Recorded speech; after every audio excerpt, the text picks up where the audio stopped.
जो लोग सफल पाना चाहते हैं उन्हें अंतिम पल तक हिम्मत नहीं हारना चाहिए। जिस पल हम हार मान लेते हैं उसी समय हम असफल हो जाते हैं। पुराने समय में एक राजा युद्ध में हार गया था। उसके सभी सैनिक मारे जा चुके थे। राजा किसी तरह अपनी जान बचाकर जंगल में भाग गया। सैनिक उसका पीछा करते करते वह अपने बचने के लिए एक गुफा में छिप गया था।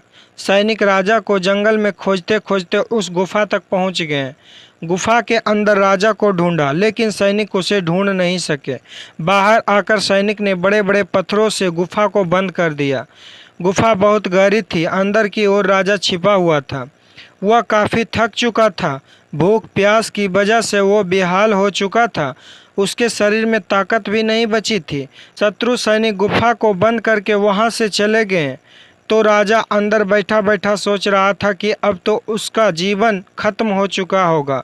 वह गुफा से कभी बाहर नहीं निकल पाएगा। राजा निराश हो चुका था। तभी उसके माँ की एक बात याद आई।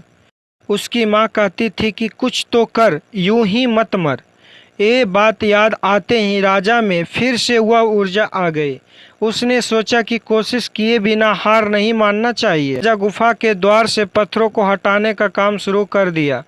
कड़ी मेहनत के बाद राजा ने बड़े बड़े पत्थर खिसका दिए। किसी तरह राजा ने बाहर निकलने की थोड़ी सी जगह बना ली थी। राजा गुफा से बाहर निकला और अपने मित्र राजा के पास पहुंच गया। मित्र राजाओं की मदद से अपने शत्रु को पराजित कर दिया और अपना राज वापस प्राप्त कर लिया। यह कथा की सीख यही है कि हमें सफलता मिलने तक हार नहीं माननी चाहिए। जिस पल हम हार मान लेते हैं उसी समय असफल हो जाते हैं।